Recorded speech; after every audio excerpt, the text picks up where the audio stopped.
வரலாறு பேசுவோமா? இந்தியாவில் பல்வேறு பகுதிகளில் டிஃப்ரெண்ட் டைனஸ்டிஸ் கிங்ஸ் ரூல் பண்ணாங்க. இதில் நார்த் இந்தியாவில் பார்த்தீங்க அப்படின்னா 3 கிங்டம்ஸ் இருந்தது.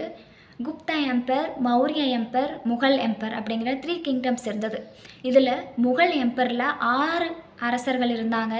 பாபர், அக்பர், ஹுமாயூன், அவுரங்கசீப், ஷாஜகான், ஜஹாங்கீர் அப்படிங்கிற அரசர்கள் இருந்தாங்க. இதில் ஃபஸ்ட்டு யார் இந்தியாவுக்குள்ளே வந்தாங்க அப்படின்னா பாபர்.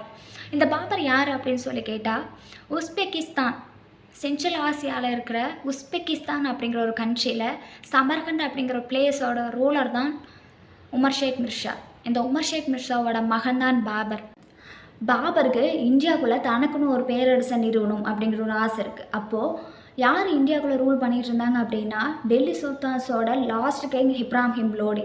இந்த இப்ராஹிம் லோடியோட எதிரிகள் தௌலத் கான் லோடியும் ராணா சங்காவும் பிளான் பண்ணி பாபருக்கு ஒரு லெட்டர் போடுறாங்க. அந்த லெட்டரில் என்ன இருக்குது அப்படின்னா, நீங்கள் இந்தியாவுக்குள்ளே படையெடுத்து வாங்க, இப்ராஹிம் லோடியை எதிர்த்து ஃபைட் பண்ணுங்க அப்படின்ட்டு. சரின்ட்டு இந்த டைமை பாபர் யூஸ் பண்ணிக்கிட்டு இந்தியாவுக்குள்ளே வருவார். அந்த வர வழியில் வர டைமில் தௌலத் கான் லோடிக்கும் பாபருக்கும் இடையே ஒரு சின்ன பேச்சுவார்த்தை. அந்த பேச்சுவார்த்தை பெரிய சண்டையாக முடிஞ்சு இந்த சண்டையில் தௌலத் கான் லோடியை பாபர் டிஃபீட் பண்ணிவிட்டு லாகூர் அப்படிங்கிற பிளேஸை வந்து கேப்சர் பண்ணிப்பார். ஃபைனலி 1526 ஏப்ரல் 21 பானிபட் அப்படிங்கிற பிளேஸில் இப்ராஹிம் லோடிக்கும் பாபருக்கும் இடையே ஒரு பெரிய சண்டை நடக்கும். அந்த சண்டையில் பாபர் வந்து இப்ராஹிம் லோடியை தோற்கடித்து அந்த பேட்டில் வின் பண்ணிடுவாங்க. இப்படி தான் பாபர் இந்தியாவுக்குள்ளே வந்தாங்க. இந்தியாவுக்குள்ளே வந்தாங்க. 1526 ஏப்ரல் 21 பானிபட் அப்படிங்கிற பிளேஸில் இப்ராஹிம் லோடியை தோற்கடிச்சிட்டு பாபர் தனக்குன்னு ஒரு ஆட்சியை இங்கேருந்து தான் இந்தியாவுக்குள்ளே ஸ்டார்ட் பண்ணாங்க. ஓகே, பாய். வரலாறு பேசுவோமா?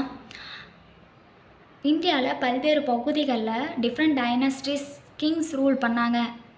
இதில் நார்த் இந்தியாவில் பார்த்தீங்க அப்படின்னா 3 கிங்டம்ஸ் இருந்தது. குப்தா எம்பர், மௌரிய எம்பர், முகல் எம்பர் அப்படிங்கிற 3 கிங்டம்ஸ் இருந்தது. இதில் முகல் எம்பரில் 6 அரசர்கள் இருந்தாங்க. பாபர், அக்பர், ஹுமாயூன், அவுரங்கசீப், ஷாஜகான், ஜஹாங்கீர் அப்படிங்கிற அரசர்கள் இருந்தாங்க. இதில் ஃபஸ்ட்டு யார் இந்தியாவுக்குள்ளே வந்தாங்க அப்படின்னா பாபர். இந்த பாபர் யார் அப்படின்னு சொல்லி கேட்டால், உஸ்பெகிஸ்தான், சென்ட்ரல் ஆசியாவில் இருக்கிற உஸ்பெகிஸ்தான் அப்படிங்கிற ஒரு கண்ட்ரியில் சமர்கண்ட் அப்படிங்கிற ஒரு பிளேஸோட ரூலர் தான் உமர் ஷேக் மிர்ஷா. இந்த உமர் ஷேக் மிர்ஷாவோட மகன்தான் பாபர்.